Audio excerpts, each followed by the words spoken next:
All right, so let's get serious now. So our first session today is going to be an enterprise case study from our friends at Red Hat. And Chris Stierle, who's the Senior Manager of Global Network Services, kindly volunteered. I don't know if that's, I think we may have asked him, but no.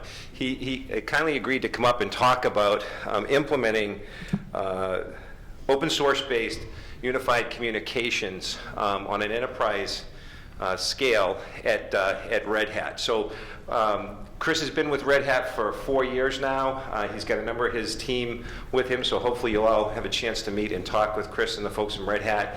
Obviously there's a kindred spirit with the open source psychology and business model. So I'm going to ask Chris to come up to the stage, and we're going to start our first presentation today. Thank you.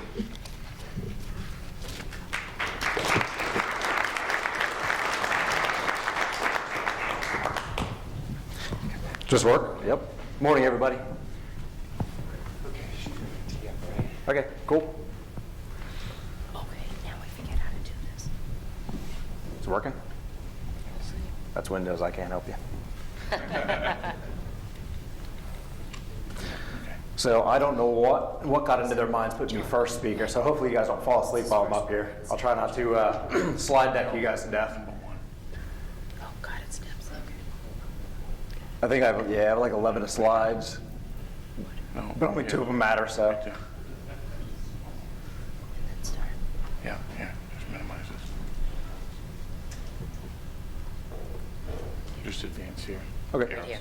Cool beans. That's it, just hit once. Good. All right. So, excuse me. Sorry. Again, my name is Chris Stierle. I'm with Red Hat, and before I actually get started, I want to thank all the vendors that are out here for this conference, but more importantly, everybody from the SIPX, SIP Foundry communities, and all of the projects that are associated with that. Without the folks doing all the community work, none of this stuff would be possible. So working for Red Hat, I get to see a lot of community type projects and things. So it's very impressive. It shows the power of open source and the model, the development model that's used, community development model that's used. So great stuff, and I appreciate all of the vendors and again, the people from the community side. So it's a little early for me, so I might go fast or slow. I don't know yet how my brain's gonna work this morning. As I said, I'm going to try not to slide deck you guys to death here. There's, I think, 11 slides here, but again, two are important. So to start off, I don't think Red Hat would want me to come here without showing off Red Hat a little bit. So I'll tell you, most people probably know who Red Hat is, but in general, we call ourselves the world's leading provider of open source solutions. We have a lot of different technologies. It's all based, though, in the open source community. Most people know us from our Linux distro, but we have other things, a lot of other things. We keep acquiring companies for other technologies, some of the things like cluster storage and things. So that's Red Hat in general at a high level. Most important thing as it pertains to this presentation is we have a lot of internal customers that go the whole spectrum, right? We have people that are extremely technical, and we have people that are not so technical, right? We have everybody from engineers who do coding all day long to people in, say, HR that can barely get around. So all of the solutions we put in place have to work for all of our customers. So that's an important thing to keep in mind. People think about technology companies, they think everybody's just a bunch of geeks and we can do everything. That's actually not the case, unfortunately. We also have a large remote and work from home population.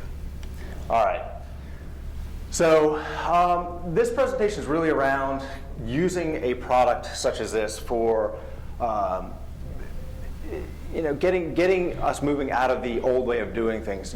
Some innovation, changing the way things are done in IT, some disruptive technologies. So in general, if you look back, you can do it historically or even in the same companies. There's really 3 different ways, 3 categories that companies fall into. And a company isn't necessarily in just one category. They can be in all categories, right, at different times. And depending on what the project is or whatnot, they can be in 3 different categories on the same project. But in general, and if you think about it historically, you have IT services that are absolutely needed. You have to do them, no matter what the cost. Now, you can't say you spend $1 billion on something, but you have to put it in place at some level and figure out a good cost model to put that in place. And I'll give examples of this. But if you think historically, think about back in the day, I remember one of my first jobs, I actually was upgrading hard drives at an insurance company, and they were going from 10 meg hard drives to, if you were a regular normal user, you get a 25 meg hard drive, and if you were an executive, you got a 50 meg hard drive. And those hard drives were, I think, around $1,000 a piece, or $3,000 for the 50 meg hard drive. So those are the kind of things that are seen as necessary IT, right? That's a historical example. But so things have to happen in IT no matter what the cost is. The second category is the thought that IT is a commodity business expense. You saw a lot more of this, again, from a historical perspective in the 90s, early 2000s, where everybody was saying, let's outsource everything. It's a lot cheaper, let's just go do it. There's other examples of that, but that's kind of a historical example. And then the third category, which I actually think is more interesting than the other two, and that's the reason I'm in IT, is IT services can really be part of a forward-thinking, innovative business strategy, right? You talk about IT services, and they don't just have to be those basic needs, those things that our customers say they want, but they don't really drive business. They're just kind of there. They don't really help out. It can actually be, IT can be as part of the strategy. You know, using an IT innovation can change the way that you do business, and it can make life easier for your people. And that's kind of what we'll be talking about more as that third category. So speaking about that third category, a lot of companies like to say that they're in that third category, they spend some time there. Most companies don't, right? And I don't think that having your company on Facebook is really innovative. You know, being on LinkedIn, it's all great and it works well, but it's not an innovative type thing. Now, the technology and the services that are provided by Facebook, LinkedIn, Twitter, those are innovative, but just using them, not so much, right? That said, you don't want to just do innovation for the sake of innovation. That usually wastes a lot of money. It doesn't give you a lot of value. It basically can make things worse than they already are. So again, a lot of corporations think that they're part of that third category, but they're really not. All right, so directly to Red Hat.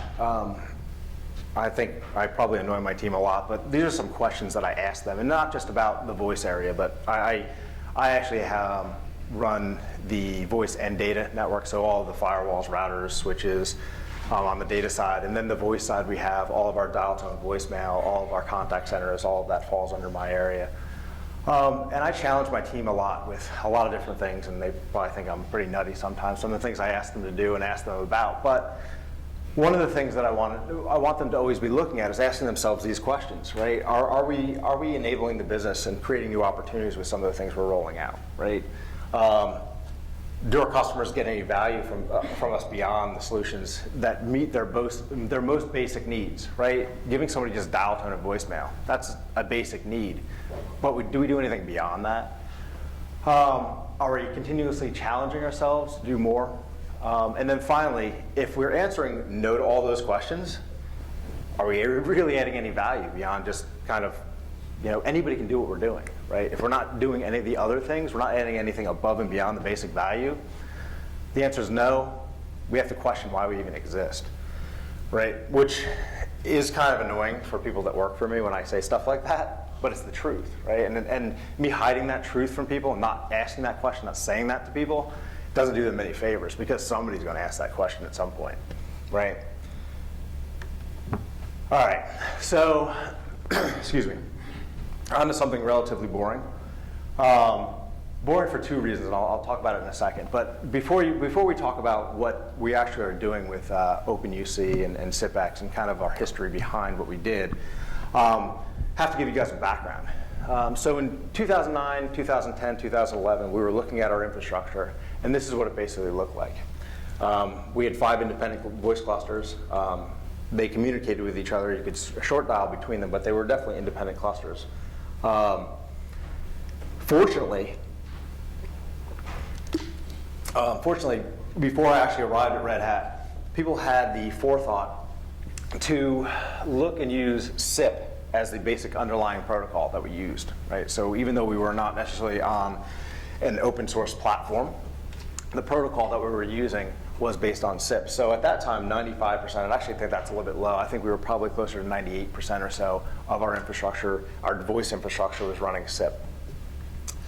We had about 3,500 registered users, and then about 5,000 registered end user agents. So all of our remotees and people that had multiple devices, phones and things like that, soft phones.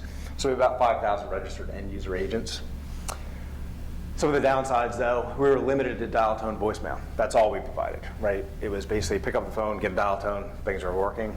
Pick up the phone, no dial tone, things aren't working. But that was the extent of our voice infrastructure, of our collaboration infrastructure, really. Remotees, dial tone voicemail across VPN. You had a VPN first, and then you could use a soft phone. We used Twinkle.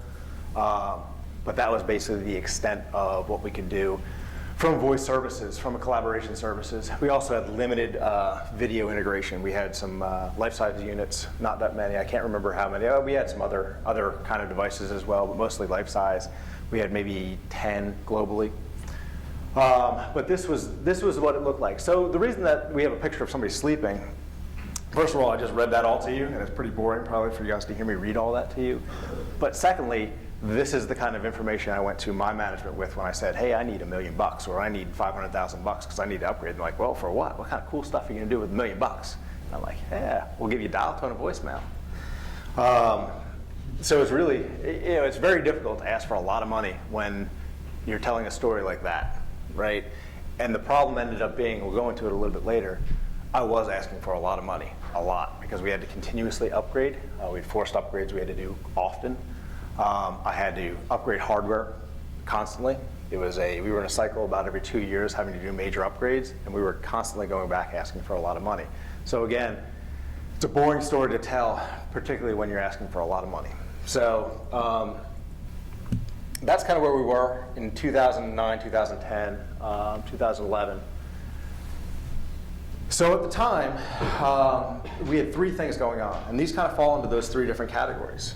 And come from the questions that were asked, the 4 or 5 questions that I was asking my team. We had to come up with a solution for remote workers, a little bit better than VPN and soft phone. It really wasn't working all that well. It wasn't a great experience for people. It didn't work that well. And when it did work, it was pretty inconvenient, right? We wanted to give them handsets as well outside of just soft phone, so that was obviously a little more difficult across VPN. And then again, we wanted it outside of VPN. We wanted it to work anywhere. Anywhere there was internet connectivity, we wanted remote workers to be able to work. So that would fall into the need category, right? That was, and again, it's not completely independent of cost, but we had to do something, right? And so we said, we need to get a solution in place that allows for our remote workers to work, use handsets as opposed to just soft phones, and it has to work outside of VPN, and we need to do that. So we went down the path of looking at options just for that solution. The second piece of it was, as usual, my management was saying I spend too much money, and I needed to figure out a way to not spend so much money. The only way to do that was to figure out a way to get out of the cycle that we were in with licensing that we had in place. The forced upgrades were costing a lot of money year over year. If we didn't do everything all at once, so we had choices. We could either do everything all at once, which would give us a huge spike, and then that spike would go down. We wouldn't spend much for 2 years, and then a huge spike. Or we could do portions of the infrastructure at all times and keep that as a flat bar. But both of them, at the end of the day, were high and very expensive, right? And so we had to figure out a new model. What can we do to reduce costs? So that fell into the second category, reducing costs. And then the third category, and I'll talk to you guys about this a little bit more in the next slide, but so unfortunately, one of my folks, I have a lot of people here from my team, and they're all pretty fantastic at what they do, and you guys should talk to them about all kinds of stuff, ask them questions. They're really good at it. But one person that was not able to make it to this conference, he actually got the flu right before we came up here, is Joe Michi. He actually came to me and he started talking to me about something that we called, after discussing it for hours and hours, many different days, an open standards-based SIP core. And we'll get into that, what all that means in a little bit. And I'll be honest with you, I didn't understand it at first either. He kept bugging me about it and bugging me about it and bugging me about it. And then finally I got it, and I became I was on board with it and became a champion for it and started talking about it with my peers and my management. But that would fall into the third category, right? And the general idea of that was we would support SIP-based collaboration features on any SIP compliant client. And we wanted to make sure that it had an identical look and feel no matter where you were. And so all three of these solutions all three of these ideas ended up falling under one solution. We didn't know that at the time. We were working on them kind of independently. And that third one really wasn't even, it was an idea, but it wasn't really a project. It wasn't really an initiative. It just ended up being the one that actually fixed all of our problems, and it fit for all the ideas. So that's the one we're going to spend some time on. So I'm not going to go into a lot of technical details. I'm not the person. I could probably make a bunch of stuff up, but you don't want me talking about a bunch of technical stuff. But I will talk about the really high level, what we're looking at doing, the reasoning behind it, and what value it adds to us, right? And so again, I'll go back. This is more going to be a history lesson on our project as opposed to here's the technical hows we did it. Basically, it started with a conversation between myself and Joe.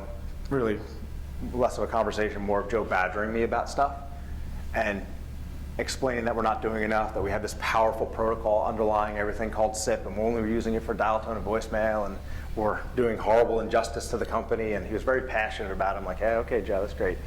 But what it turned out was he was right, which if he was here, I probably wouldn't say that, but he's not, so I can. So we were talking about it for a long time. We were talking about the different ideas we had. The most pressing was getting remoties to be able to work outside of VPN more than just a soft phone. And so we were looking at a bunch of different solutions. The primary solution we looked at from the beginning was a solution that was from the incumbent provider, right? And so they had a solution which, of course, more licensing, cost more money, needed more hardware. We looked at it, seemed to work well, but it was always nagging with all of us that it got us further away from what we really want long term, which was any SIP compliant client to work from anywhere. If we went with the provider, the incumbent provider, for a solution for remoties, we would have to use all of their gear, all of their handsets, their clients. Some of that was okay, outside of it cost a lot of money, but one of the downsides, if you think about Red Hat, we do have Windows users, we do have Mac users, but we also have a lot of Linux users, right? I would say 80% at least of our end users use Linux day to day on their work machine. So the problem there was end user agent. How do you get a soft phone that works on Linux well with a provider that is not really into providing agents on Linux? So that was one of our big problems. But we went down that path. We looked for a while. We did a lot of things. It worked okay. But there was one day that Joe didn't feel like going to lunch, and he said, I'm going to stay here. I'm going to work on something. I'm like, okay, that's great. That sounds good. I'm glad that you're not going to lunch and actually working on something. It makes me happy. And by the time I got back from lunch, he said, okay, I got us a solution. It's in place and it's working, and our remote users will be able to connect and have dial tone voicemail from the outside of VPN. I'm like, okay, yeah, you just took about a half hour and did all this? I didn't believe him. He showed me. And what he had stood up was a box running SIP-X. And it actually worked. I was very surprised. Not that it worked, but that it didn't take any time at all to stand up. And it was this old box under his desk. He didn't really need any new hardware. He didn't ask me for any money. He basically took an hour of his time, set it up, and it was working. Very cool, very interesting. I was pretty excited about it. But as a manager, I always find the negatives and the positive. And I said, that's great, but how do we get support? What happens if this dies, right? What are we going to do? And am I going to tell our management that our remote solution is on a box under Joe's desk on some software he downloaded off the internet and is now running? It was a concern. So what I challenged him with, I said, Joe, that's good. Keep at it. Get some pilot users on there, build it out, and let's see if it just keeps working or if it dies after we have 20 users on there. It kept running. All right, so Joe, why don't you keep it running and see if we can get a few more users, a few more pilot users on there, and see if it falls over. And this, again, is a single box. So he got up to around 150, 200 people on there, and the CPU was barely even touched. And this is an old box, and it's still running. Like, wow, that's pretty great. And I have less and less reasons not to do something with this. But again, in the back of my head, I was a little concerned because who do we call? If there's a problem, who do we call? Who do we talk to? And that's when we reached out. We found a company that actually backed up the product, the SipX product. They had a commercial version of it. And it very much was like Red Hat with our community version, which is Fedora. And then we have our commercial version, which is RHEL, Red Hat Enterprise Linux. It seemed as though there was a company out there, eZuce, that actually had a commercial version and somebody to call if there's a problem. Somebody we can actually say, hey, we're looking for this feature. Can you guys push this feature for us? It would help us out a lot. Or on the flip side, if there's a problem, somebody to call and say, hey, we're having some issues. Can you help us out? You know the product very well. The community version, I think, probably would have worked for us very well, but having that in our back pocket, being able to call somebody if and when there's issues, was really comforting to us. So that was kind of the next phase. This went from kind of a Skunk's Work project under Joe's desk to a real initiative as soon as we found a commercial company that could back us up. And so we went from that pilot that had, starting with 1 user to 20 users to 150, maybe 200 users, to a solution that we put in place for our remote users that every single one of our remote users now has access to this and they use it. We have,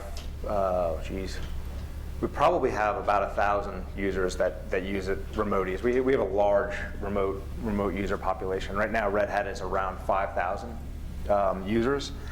And I'll get into a little bit of the internal stuff soon, but that whole population now is running on this. And again, we've expanded our installation base. We're no longer running on a single server under Joe's desk. We're running on 5 servers globally. But it's supporting all of our remote users. We have very few issues. Right now with any of our remote workers, they all have the option of having a hard handset, which makes life a lot easier for people that are actually in home office. Or they can use soft phone on their cell phone, on their desktop, their laptop, whatever they want to. They can use a soft phone. They have the option to use whatever client they want. So that leads me, before we get into the internal stuff, that leads me into another area. I don't have any product names up there. I don't have SipX listed up there. I don't have OpenUC listed up there, and there's a reason for that. The idea behind this was to get out of the product model, where we base solutions around a product. We don't say that this solution does X and that's what we're going to give to our end users. What we really were looking to do was implement an open standards-based SIP core. And to us, what that means is any client that is SIP compliant can be used from anywhere in any way they want to use it, which I know gives eZuce some headaches, because when we call them up and say, hey, there's a Fritz box, it's not acting very, very well, and it's causing some issues.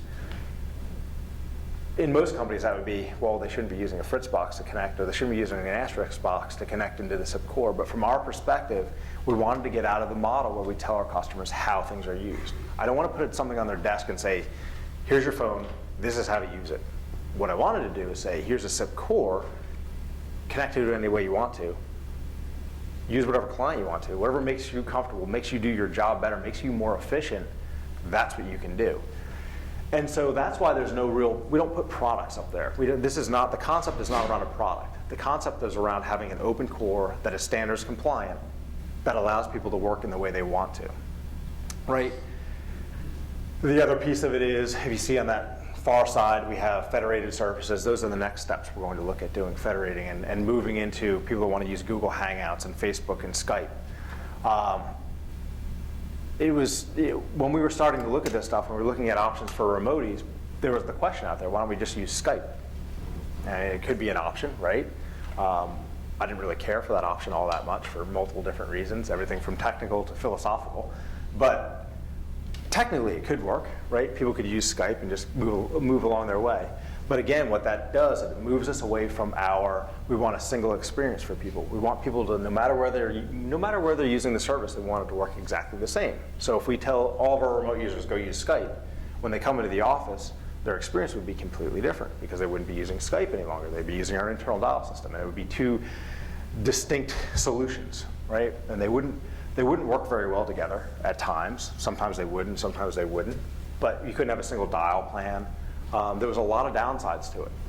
But what we want to do is say, if we get some sort of gateway in the middle, and we haven't figured this out yet, but let's make it a standards-based core, and then at some point, if people want to use something that's a proprietary protocol of some sort, maybe we'll come up with some sort of border gateway or something like that can allow the two different services to communicate with each other.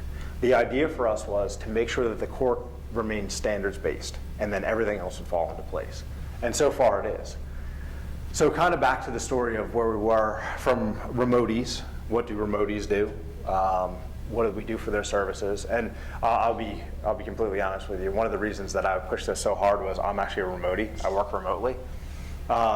So a lot of this was selfish interests. I didn't like the experience of using Twinkle over VPN. It didn't work very well. So I really started pushing hard. It's funny because in a technical company where you have a lot of engineers that do a lot of different things, very bright people, and they all have the answers to everything in the world, particularly how to do somebody else's job better. They complain about IT a lot, right? They're always, IT, what are you doing? This is crazy. Why would you do this sort of thing? And we have something internally called memo list, and really what it ends up being is a list where a lot of engineers rant about a lot of things, particularly about IT and different things, and these memo list threads go on forever about how horrible we are, and why do we run IPv4 instead of IPv6? IPv4 is obsolete now. But those are the kind of things that we hear on memo list. And it's funny, with this program, it was completely different. IT is actually doing something pretty cool. This is something that's helped me more than anything IT's ever done. Messages like that on a board that's generally there that smart people know how to do your job better. All of a sudden you have a bunch of compliments coming in saying, you're doing really well with this. This is something that's pretty awesome.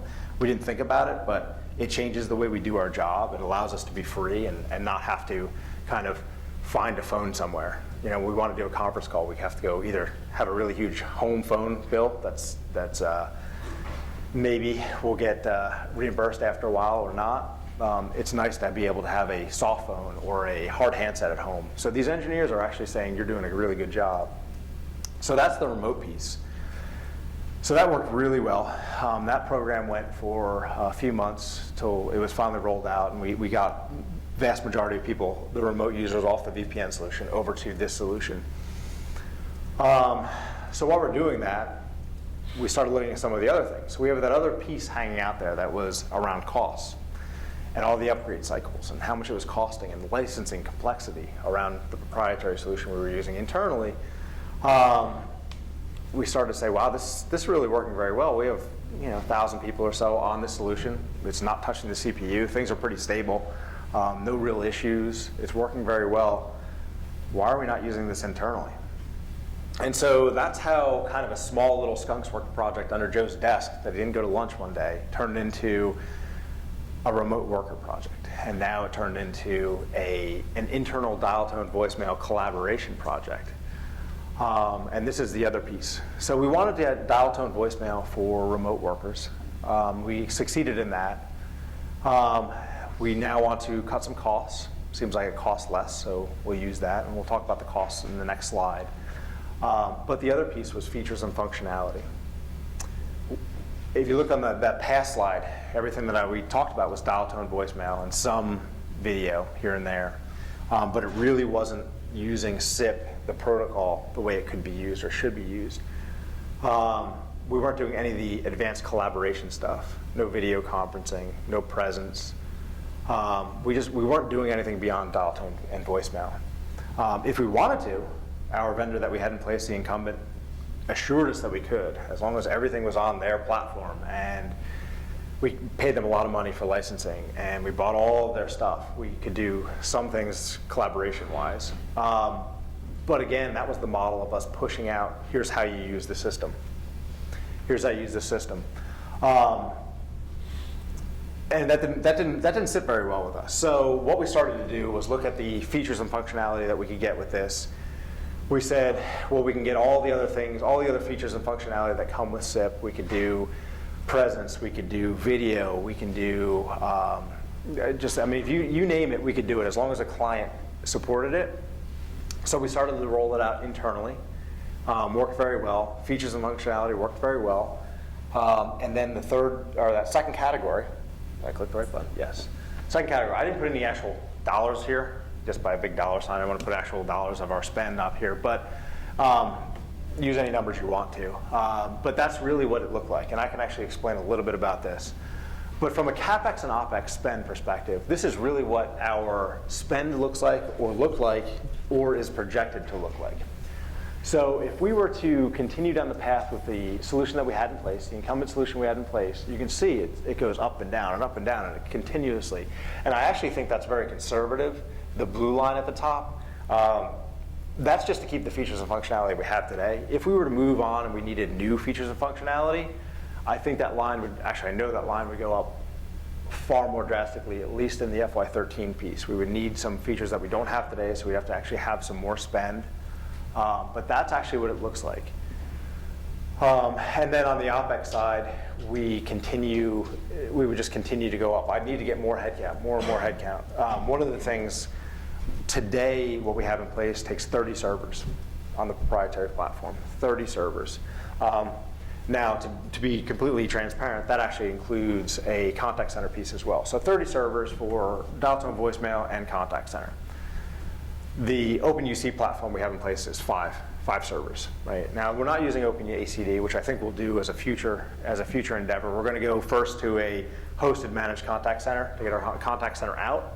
And then as we experiment with OpenACD, we'll start bringing in some of our less critical contact center pieces first, some of our service desk, maybe some of our HR type contact centers. And then as that works well, we'll move our critical contact centers like sales, support, things like that. But this is what really our spend looks like. And as you can see, that top number, that top CapEx number that's a pretty telling story, right? It's constantly up and down with the current platform we have in place. And as we go, our initial ramp up is swapping out some of our handsets globally. That's why we have a pretty good pop at first. But after a while, it drops down and our CapEx spend goes very, very low. The reason for the OpEx spend being increased on the right side, the OpEx down below, is because of that hosted managed contact center. I believe, actually, as we get out towards FY15, FY16, that OpEx number will drop because we'll start looking at things like OpenACD, and all of a sudden our OpEx numbers drop as well. So this is that other piece. So we had our needs. Remote connectivity was a need. We had our cost savings, right, which we show we have cost savings. And then third is the innovation. What do we do with features and functionality and making life better for our internal customers? And implementing an open standards-based SIP core met all of our goals for those three ideas. We didn't know they would in the beginning, but they did. And that's where we are today. I think it's my last slide. Yeah. So to wrap up, basically there's a little bit of advice after going through this, right? Innovation, never easy. When you go to your management, you're going to have to explain things multiple times. They're not going to get it. They're not going to get it. They're not going to get it. And at some point, they're going to get it. But it's never easy. And again, most of your energy will be spent on non-technical items, which I found. It's not necessarily the technical issues that we ran into. It really is, I don't want to call them political issues, but the issues of explaining things to people, explaining what you're trying to do, explaining the goal, trying to get people on board. Those were the issues. Those are the things that slowed us down, the non-technical issues. Technical issues can easily be resolved. It's the non-technical issues that will slow you down. Get at least one other colleague on board as quickly as possible. That's what Joe did with me. Because every single day we'd flop back and forth, is this worth it? Because it's a pain in the ass, to be honest with you, to try and force people into a different direction. And some days he's like, I just wish I went to lunch. And then some days I'd like, yeah, I really wish you went to lunch instead of setting that up, Joe. But having two people gets you, one day somebody will be down, you can lift them back up, and then the other day somebody will be down and you can lift them back up. The other piece is, everybody will push back on it as hard as they can for as long as they can, but as soon as they understand the vision and understand that this is a good thing, you won't be able to implement it quick enough. It'll be, why are you not doing this faster? get this done. What are we waiting for? It'll all be blockers until that point. And as soon as that wall breaks, you have to go faster. The rest is self-explanatory, but this is kind of what we found after this. It's not an easy path. I will admit that it's not an easy thing to do. To change the way that things are being done in corporate IT, it's not easy, but it's worth it, right? But you have to keep with it. You have to push it very hard. And when done correctly, innovation in IT is always worth the challenges. It absolutely is. There's no reason not to do it. But people will tell you there's reasons not to do it, but it is always at the end worth it. So I think that's it. Any questions? Yeah, I was going to say, we got a few minutes, take a couple questions, and then obviously if you want to talk to Chris or anybody from Red Hat, they'll be around for the conference. So, No technical questions unless you want me to make something up. What type of collaboration are you guys using enterprise IM? What are you doing with the license? Yeah, so we have, from a collaboration perspective, we're all over the place. We have, IRC is the big thing. There's really a technology wall in Red Hat, right? We have all of our technical users, we run IRC servers, right? Everybody in my team, all the technical teams and all the engineers use IRC. Groups like HR, we call them people, but groups like that, the non-technical users, they use IM, right? Those aren't federated in any way. So there's a technology wall between them. We're trying to change that, and that's what we'll do as we roll out. As we get beyond dial-tone voicemail with the platform, that's one of the next pieces, is some of that collaboration. We want to be able to bring everybody together to use the same tools, and that's one of the things we have to break down, is that technology wall. So we have that. We have Etherpad. We use a lot of different things. I mean, it's one of those, it is a company where a lot of things get stood up, and people are happy when things get, because if it's a great technology and it works well, people will stand it up, and all of a sudden IT will take it over. Like Etherpad was just stood up by some people, and it was a share collaboration space, and it worked well. The solutions that don't work very well, people are very vocal about it, and they go away quickly. So it's an open culture there where you can test a lot of things, you can do a lot of different things, but from a collaboration, it's IRC for technical users, IM for non-technical. The life size units aren't used all that much, to be honest with you. They were never really integrated well with our dial plan previously, and so they just kind of sat there. People use them every once in a while, but now that we have the open UC platform in the back end, and all of our life size are connected, and we're using LinPhone for the soft phone, which has a video component. People are starting to use video more and more. We're doing a lot more stuff with video today, and I think people are pretty excited about it, particularly executives. They love video. They think it's the greatest thing since sliced bread. I personally don't like being on video conferences, but that's just me. But video is becoming more and more something that we're using, and particularly the executives. We're a very globally diverse company, and I've only, some people on my team I've actually not met in person, right? I've never met, and it is nice to be able to see people you've never met. And some of the engineering groups, very diverse, they've never seen each other, and more video is a good thing, at least to introduce and things like that. So that's kind of where we are today. It's all coming, but first is dial-tone voicemail, and then we're going to move into more of the other expanded features. With that said, a lot of people are already using it. The people who are on the platform, they're doing their own thing, because we're not stopping them. We're saying, whatever client you want to use, go ahead and use it, and then tell us if it works. If it works, that's great. If it doesn't, let us know, and we'll figure it out. Not yet. That's another piece. It's really geared a like-for-like replacement dial-tone voicemail as we roll it out. Some of the present stuff is turned on, but if you our handsets that we have today are people that are not on the system yet, haven't been migrated over.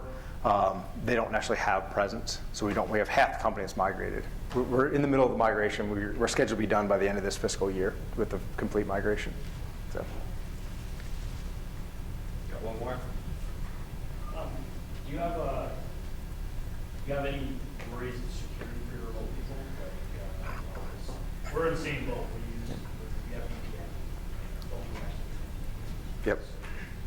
And there's, of course, our executives are worried about open source, traffic coming across, clear password. Yep. Yep. You guys run into that? So yeah, we have our InfoSec group, who's our best buddy. They're always very paranoid. We call the head of that Captain Paranoid, because he's just always, there's always an issue, there's always a concern. So yes, we do have those concerns. We are, right now, from a voice perspective, it's clear for handsets and things like that, that's fine. When we go to using things like chat, Those, we want to have one-time password. That's why we're pushing eZuce very hard on some of that. We want to start using one-time password for that. So that's, before we can roll out other things that do, for remote users, the advanced services beyond the handset, right? Because we don't really necessarily, we can understand that in clear text. That's not a problem for us. Our security group is fine with that. But if we do chat or something like that where they're actually using their password, we want to make sure one-time password works. So with 4.6, we're on 4.4 now, OpenUC 4.4, we're going to 4.6 the end of this month. And once that's done, we're working with eZuce, pushing them very hard, really, what that means, to do one-time password. And that way we can actually open up some of the other features to the outside world, some of the things that people have to log in for. So. Don't listen to Jerry, I never listen to him. That's plenty of time. Okay. Yeah. Okay, well, Cool. I'd like to thank Chris and